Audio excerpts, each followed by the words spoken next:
Obrigado pela parte. Desculpa a demora, viu? Em primeiro lugar, eu gostaria de dizer que não dá para nós analisarmos pelo comportamento, pelo conteúdo das intervenções daqueles que participam de atos públicos, se aproveitando do livre direito à manifestação e expressão, vedado o anonimato, para ser formal e para usar a linguagem da Constituição, todos são livres para se manifestar.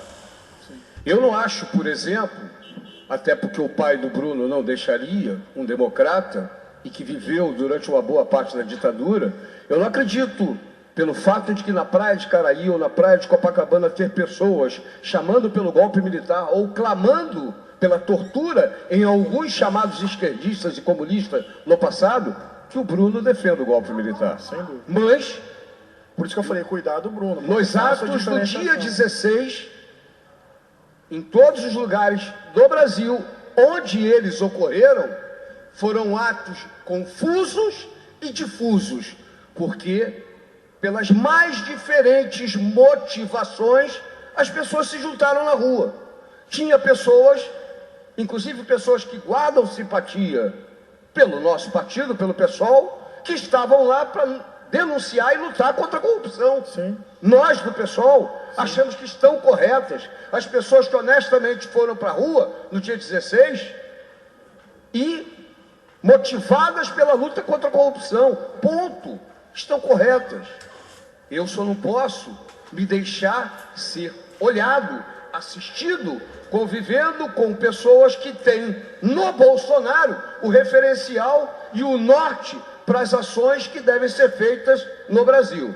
Entretanto, Bruno, não acho que você, estava uma bela fotografia, você estava bonito de verde e amarelo, muito bonito.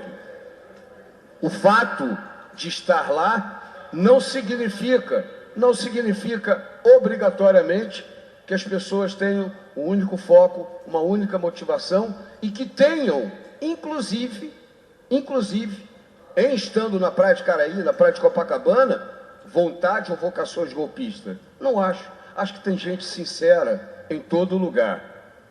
O ato do dia 20, que o PT... Dá uma chegada, não quero fazer propaganda do PT, não. Até porque não vou ao ato do dia 20 por razões que vou resumidamente falar hoje e falar amanhã. Está fora de foco, vê se você consegue aí. Não ao golpe. Esse é o panfleto que o PT, está no direito dele, colocar no papel, aceita qualquer coisa, e que dá principais ações do PT no combate à corrupção. Principais ações do PT no combate à corrupção. Elista um conjunto de atos verdadeiros, de ações verdadeiras de governo, mas não consegue admitir que não impediu a corrupção de petistas. Como o PT, no governo, se vale de atitudes como fortalecimento da Polícia Federal, concursos públicos para o Ministério Público Federal, para a Defensoria Geral da União, todos atos de valorização do funcionalismo, comparados inclusive com o referencial anterior do governo FHC, tudo isso verdade, só esqueceu de dizer que a luta contra a corrupção deveria começar pelos próprios petistas.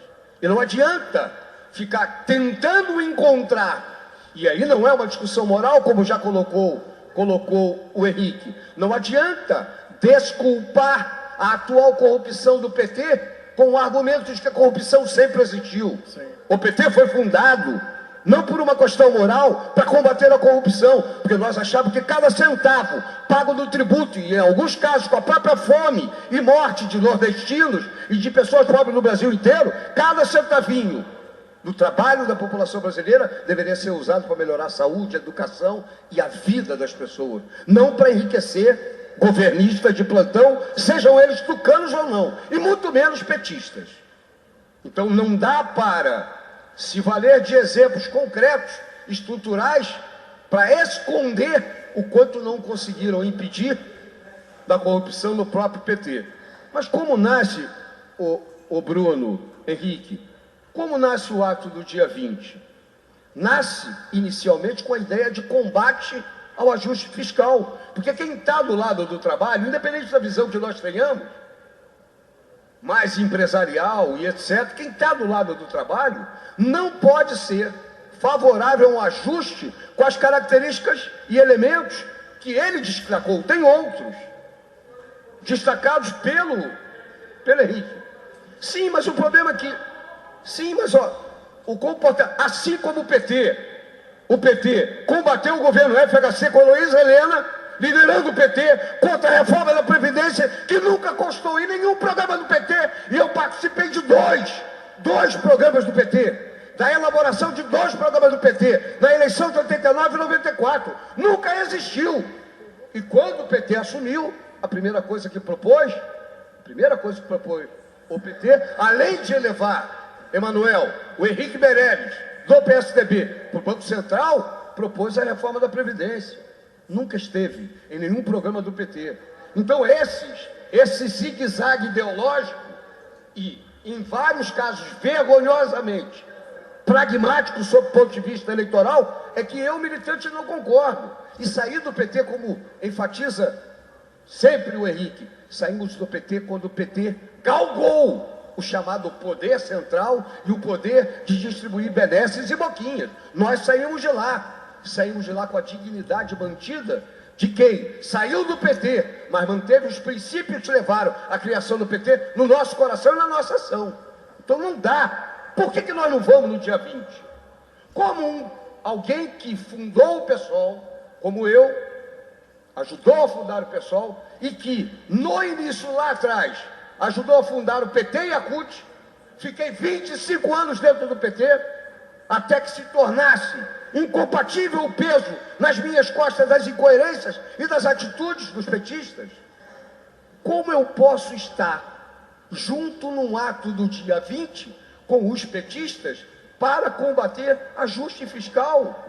Na realidade, transformaram um ato que inicialmente tinha um determinado propósito em um ato de proteção a Dilma. A rigor, se eu fosse a maior força e conseguisse convencer todos os meus companheiros do PSOL, isso não tem nada a ver com impeachment, não.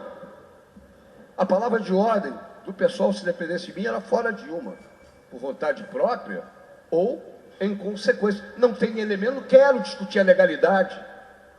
Quando nós nos posicionamos, e eu fui um deles, fora Sarney, fora FHC, não era porque eu queria impeachment, é porque era uma expressão política de combate às políticas públicas defendidas para o capital em detrimento da classe trabalhadora. Esse é o sentido do fora.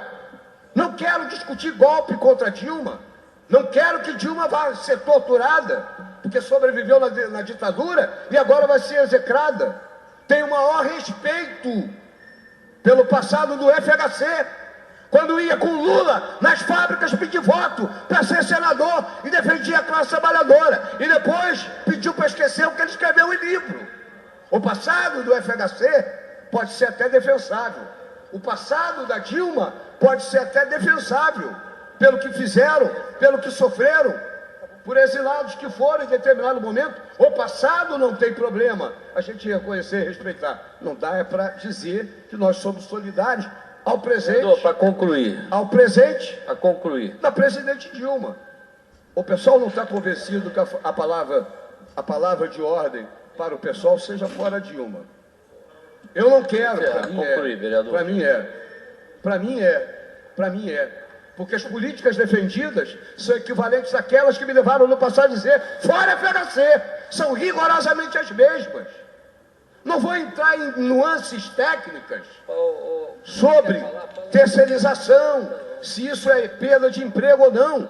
Eu estou dizendo que um partido que se comprometa com os interesses da classe trabalhadora não pode se deixar enganar. Então, assim como eu não me deixo ver misturado com aqueles que vão junto com o Bruno, que está querendo que a Dilma saia, mas não está querendo que o Bolsonaro encampe uma ditadura militar. Mas assim como eu não tenho o direito de dizer que você pensa assim, eu não te dou o direito de pensar que eu estou no ato junto com o PT, quando eu quero para o meu país algo diferente que o PT demonstrou não ter capacidade de fazer. Por isso, é não a participação no ato. Por isso, essa consígnia que retardadamente nós colocamos no nosso Facebook, está sendo a mais repercutida, a mais compartilhada, como um sinal pequeno, humilde sinal de coerência, de não ao ato do dia 20. Independentemente de quem está lá, querer proteger Dilma do golpe, trazer torcidas para cá, pois é, mas quem tem o golpe? E outra coisa, para fechar, e a gente está tarde da noite do dia de hoje, nós temos que fazer essa discussão, não é por exibicionismo. Nós temos que fazer em público essa discussão, e é muito complicado você fazer essa discussão. Emanuel nunca vai defender nada, porque ele está cumprindo o papel que ele foi delegado pelo presidente de presidir a sessão. E por isso a gente tem que ter consideração a você. Eu gostaria de ver você aqui embaixo. Agora, cadê a bancada no PT? Cadê a bancada no PMDB? Cadê a bancada daqueles que sustentam em Brasília, aqui no estado do Rio, o Pezão, e em Niterói, o Rodrigo Neves? Onde estão essas bancadas para discutir o significado disso?